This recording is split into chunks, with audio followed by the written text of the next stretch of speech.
Halo guys, kembali lagi bersama saya Agus Salim di Kolom Sinema. Seperti biasa, Kolom Sinema akan membahas film-film yang memang sedang booming di tengah masyarakat dan film-film yang memang layak untuk dibincangkan. Nah, pada kali ini saya akan membahas satu film yang berhubungan dengan bulan Oktober, yaitu film yang bertema tentang Halloween. Dan sebelum saya membahas film tentang Halloween, saya ingin mengucapkan perasaan berduka cita saya kepada tragedi Itaewon yang terjadi di Korea Selatan, di mana festival Halloween yang setiap tahun dirayakan di Itaewon pada tahun ini merenggut korban jiwa yang tidak main-main. Korban jiwa sampai terhitung hari ini berjumlah 151 orang. Mudah-mudahan tragedi seperti ini menjadi tragedi yang terakhir, apalagi mengingat seharusnya tragedi seperti ini yang seharusnya menjadi acara-acara yang dirayakan dengan penuh sukacita. Seperti itu, kita kembali lagi ke film yang berhubungan dengan Oktober dan berhubungan dengan Halloween, ya apalagi kalau bukan film yang menghadirkan sosok Michael Myers, yaitu film Waralaba Halloween yang sudah menjadi legenda di Hollywood sana. Film yang menghadirkan tokoh Michael Myers sampai dengan tahun 2022 ini terhitung sudah ada 13 film yang menjadi film yang menghadirkan sosok tokoh Michael Myers seperti itu. Untuk informasi, Michael Myers ada seorang tokoh psikopat, seorang tokoh kejam, seorang tokoh brutal yang diceritakan di film pertamanya pada tahun 1978 yang berlatar waktu tahun 1963. Michael Myers diceritakan sebagai seorang anak yang pada umur 6 tahun sudah menghabisi adiknya yang bernama Judith Myers dengan cara dibunuh dengan brutal. Berlanjut ke film kedua, ketiga, keempat, kelima, hingga seterusnya. Michael Myers menjadi tokoh yang antipati sama sekali terhadap lingkungan luar, kemudian menjadi tokoh pembunuh yang sangat beringas. Michael Myers diceritakan menjadi manusia dengan insting membunuh yang sangat kejam dan tidak mengenal ampun, juga menjadi manusia yang berkali-kali coba dihabisi oleh para pengejarnya, namun berkali-kali juga ia berhasil lolos. Ini dibuktikan dengan beberapa film Michael Myers yang tayang lagi setiap tahun. Nah, Michael Myers ini sudah menjadi legenda di perfilman Amerika Serikat. Terbukti dengan 13 filmnya, Michael Myers terbukti berhasil menjadi tokoh yang ditunggu setiap kedatangan Halloween gitu. Dan pada tahun 2018 terbaru dibentuklah 3 film trilogi yang menceritakan kisah Michael Myers sampai yang terakhir tayang pada Oktober 2022 ini berjudul Halloween Ends. Di sini di film Halloween Ends itu diceritakan 4 tahun setelah berakhirnya film Halloween Kills yang tayang pada tahun 2018 dan banyak mendapat ulasan negatif dari pecinta film karena banyak meninggalkan ending dan juga plot yang masih membingungkan. Dan film Halloween Ends ini semacam menjadi obat mujarab untuk menjawab kebingungan para penonton bagaimana kisah atau nasib tokoh Michael Myers selanjutnya. Film terakhir yang tayang 2022 ini selain menjadi penutup juga sebenarnya mampu menjadi pembuka. Saya akan membahas di luar dari bagaimana film ini berjalan gitu. Sebenarnya film ini kalau bagi saya bisa menjadi pembuka baru bagi keberlanjutan film Halloween. Karena di film Halloween Ends ini baru pertama kali Michael Myers diceritakan memiliki sosok seorang calon penerus dari kegiatan pembunuhannya yang mengerikan.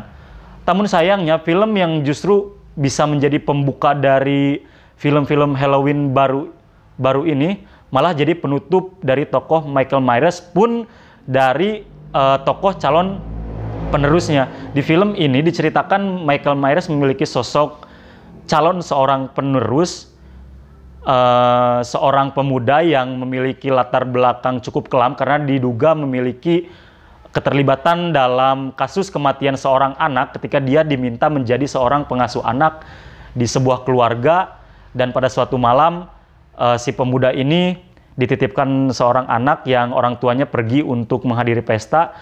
Walaupun di ceritanya si sosok pemuda ini sama sekali tidak terlibat, namun banyak tokoh-tokoh di dalam film yang menuduh pemuda ini terlibat dalam kasus pembunuhan hingga ia akhirnya dipenjara, kemudian psikisnya terganggu dan sampailah dia keluar dari tempat rehabilitasi dan mencoba menjalani hidup yang lebih baik, walaupun di lingkungan luar si pemuda ini kerap mendapat rundungan dan juga bulian yang mengarah ke kasus keterlibatan pembunuhan yang pernah ia alami. Seiring berjalannya waktu, akibat banyaknya rundungan yang ia terima, pemuda ini perlahan menjadi sosok yang berbeda. Ketika ia ingin menjalani hidup yang lebih baik, ia justru berubah menjadi sosok yang memiliki karakter atau sifat membunuh yang kejam juga, hingga suatu waktu ketika ia dirundung di atas jembatan di tengah kota di Amerika sana, ia sampai dijatuhkan oleh kawanan pembuli dari atas jembatan dan terjatuh ke bawah, yang mungkin bagi manusia normal biasanya dengan jarak jatuh seperti itu ia akan mati, namun untungnya dia tidak mati dan dia diselamatkan oleh tokoh Michael Myers yang pada film ini memiliki sarang di bawah jembatan itu, di sebuah terowongan di bawah jembatan.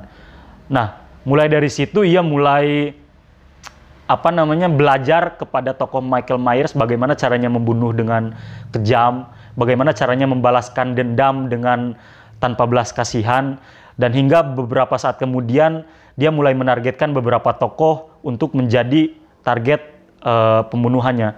Dan pada beberapa waktu juga ia malah berduet dengan tokoh Michael Myers untuk membunuh beberapa target yang sudah dia siapkan. Dan di sini pertarungan dari tokoh Laurie Strode kembali dihadirkan, bagaimana musuh bebuyutan dari tokoh Michael Myers yang sudah 40 tahun lebih menjadi sosok pembunuh berantai, dan untuk tokoh si perempuan ini menjadi musuh bebuyutannya selama 40 tahun juga, karena tokoh Laurie ini diceritakan pada film pertamanya menjadi seorang babysitter, kemudian dia harus berjuang menghadapi teror Michael Myers, dan 40 tahun setiap Halloween ia harus berhadapan dengan tokoh Michael Myers, dan setiap tahun juga dia harus berusaha untuk lolos dari kematian.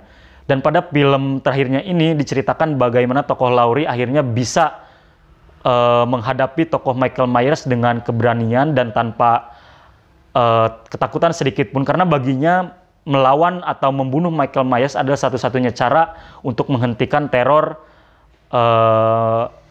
Michael Myers ini. Dan seperti biasa, ketiga belas film ini walaupun memiliki konsep cerita yang baru, namun pada dasarnya memiliki formula yang sama, yakni formula kejar-kejaran dan formula pembunuhan dengan brutal. Itu dua aspek itu selalu dihadirkan dalam setiap film Michael Myers seperti itu. Dan harus diungkapkan bahwa film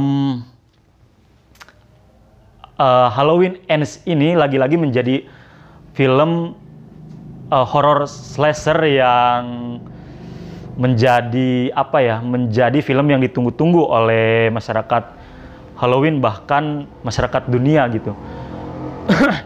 Karena film horror slasher ini selain menghadirkan sisi kebrutalan, juga menghadirkan teror-teror mencekam yang bagi saya tokoh Michael Myers itu masih abu-abu. Saya belum mendapat kesimpulan secara jelas apakah tokoh Michael Myers ini pure sebagai seorang manusia biasa yang hanya memiliki kebengisan dan kekejian ketika dia membunuh, atau Michael Myers ini memiliki kekuatan supranatural yang ketika dia coba untuk dimatikan dan coba dibunuh, sekeras apapun dia coba untuk dibunuh, maka sekeras itu juga dia berhasil hidup kembali dan melakukan teror-teror mengerikannya seperti itu. Saya belum mendapat jawaban, karena horor-horor semacam ini berbeda dengan horor-horor yang ada di budaya dan adat dunia timur. Kita bisa tahu mulai dari Jepang, Korea, sampai ke Indonesia dan Asia Tenggara, mitos-mitos horor selalu diberi jarak antara dunia nyata dengan dunia supranatural. Bagaimana dunia-dunia atau hantu-hantu supranatural, ia hanya hadir untuk menakut-nakuti manusia, pun ketika manusianya meninggal, ia tidak lantas meninggal akibat digorok atau akibat dibunuh oleh sosok hantu. Orang-orang yang meninggal ini dalam budaya horor timur hanya meninggal akibat dari gangguan psikisnya. Berbeda dengan horor-horor barat yang lebih banyak menghadirkan sosok hantu atau sosok siluman yang bisa menggunakan alat-alat untuk membunuh, dan itu alat-alatnya bisa juga dipakai oleh manusia. Contoh, Michael Myers ini beberapa kali dia menggunakan gergaji mesin, beberapa kali menggunakan golok, beberapa kali menggunakan pisau untuk membunuh manusia biasa gitu. Dan seperti yang kita tahu, banyak tokoh-tokoh horor Amerika juga yang bukan menjadi manusia biasa, tetapi tetapi tokoh-tokoh ini membunuh korbannya itu dengan alat-alat yang biasa digunakan oleh manusia pada umumnya. Berbeda dengan horor-horor di dunia timur seperti itu. Nah, ini juga mungkin menjadi pembeda paradigma antara dunia barat dengan dunia timur. Bagaimana sebenarnya tokoh atau orang-orang barat menganggap horor itu sebenarnya seperti apa. Dan yang seperti saya sudah ulas tadi, sebenarnya film ini bisa menjadi film pembuka dari waralaba Halloween terbaru. Mungkin saja tokoh Michael Myers ini bisa diganti oleh tokoh sosok pembunuh yang baru, yang pada film Halloween Ends sebenarnya punya potensi. Namun mungkin sutradara ini sudah terlalu lelah dengan 13 film Michael Myers yang banyak mendapat rating negatif. Walaupun tokoh Michael Myers ini menjadi legenda, tapi tidak menutup kritik pedas bagi ke-13 filmnya. Mungkin sudah terlalu lama juga, karena 40 tahun sudah Michael Myers menghiasi dunia per-Halloweenan Hollywood. Mungkin ini semacam penutup yang bisa menjadi dahaga bagi para penonton, bagaimana akhirnya tokoh Michael Myers dimatikan dan bagaimana film waralaba dari Halloween ini bisa selesai. Puas tidaknya kawan-kawan mendapat atau menyaksikan film penutup ini, kembali lagi ke bagaimana ekspektasi kawan-kawan menunggu film Halloween. Kalau ekspektasi kawan-kawan tidak tinggi dan hanya sebatas ingin menikmati hiburan dari tokoh legendaris Michael Myers, maka bagi saya film Halloween Ends ini cukup untuk menjawab bagaimana sebenarnya tokoh Michael Myers bisa mati. Namun bagi kawan-kawan yang berekspektasi tinggi, lagi-lagi kawan-kawan pasti tidak terpuaskan dan berharap tokoh Michael Myers ini bisa hidup pada film-film yang mungkin saja akan dibuat. Karena film-film bertema horror slasher ini membuka kemungkinan seluas-luasnya bagaimana tokoh yang sebenarnya sudah tidak ada kemungkinan untuk hidup, tapi bisa saja dihidupkan mengingat atensi dari publik yang sangat tinggi. Kita lihat saja nanti apakah nanti tahun 2023 film Halloween dan film tokoh Myers ini akan tiba-tiba dihidupkan lagi. Tidak ada yang pernah tahu, dan kita tunggu sama-sama bagaimana kelanjutannya. Itu yang bisa saya sampaikan, kawan-kawan. Kalau ada tanggapan yang ingin kawan-kawan sampaikan, silahkan tulis di kolom komentar. Jangan lupa like, komen, dan subscribe semua konten yang ada di Langgam Pustaka TV, dan tunggu pembahasan-pembahasan film selanjutnya di kolom sinema. Terima kasih.